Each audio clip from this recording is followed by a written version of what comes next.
என்னைக்காவது நீங்கள் யோசிச்சிருக்கீங்களா, நம்ம ஒரு சில நேரத்தில் வந்து நம்ம ஃபோனோ இல்லை கிளாக்கோ பார்க்கும்போது பார்த்துருக்கீங்க, ஒரு சில நம்பர் மாத்திரம் நம்ம ரிப்பீட்டடாக பார்த்துக்கிட்டு இருப்போம்.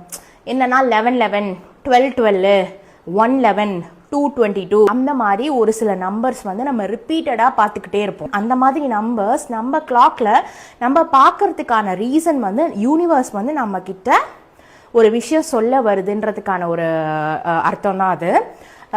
இப்போ நம்ம அந்த அர்த்தத்தை பார்க்கலாமா? 1010க்கான அர்த்தம் என்னன்னு பார்த்தீங்கன்னா தெய்வம் உங்கள் அருகில் இருக்குன்னு அர்த்தம். 1111க்கான அர்த்தம் என்னன்னு பார்த்தீங்கன்னா நீங்கள் சரியான பாதையில் தான் போயிட்டுருக்கீங்கன்றதுக்கு அர்த்தம். 1212 பார்த்தீங்கன்னா நல்ல மனுஷங்க உங்களை சுற்றி இருக்காங்கன்னு அர்த்தம். 111 பார்த்தீங்கன்னா உங்களோட எண்ணத்தில் கவனம் ரொம்ப தேவைன்னு அர்த்தங்க. 222 பார்த்தீங்கன்னா பணம் உங்களை தேடி வரப்போகுதுங்க. 333 பார்த்தீங்கன்னா புதிய பயணம் தொடங்க தயாராகுங்கள்னு அர்த்தம். உங்களுக்கு ஒரு தனியான ஒரு ரூட்டு வரப்போகுதுங்க. கண்டிப்பாக சக்ஸஸ்ஃபுல்லான ரூட்டாக தாங்க இருக்கும். 444 அப்படிங்கிற நம்பரை பார்க்குறீங்கன்னா நம்ம முன்னோர்களோட ஆசீர்வாதம் நம்மளுக்கு இப்போ கிடைச்சிக்கிட்டு இருக்குன்னு அர்த்தங்க. 555 பார்க்குறீங்கன்னா மாற்றம் ஏற்பட போகுதுன்னு அர்த்தங்க.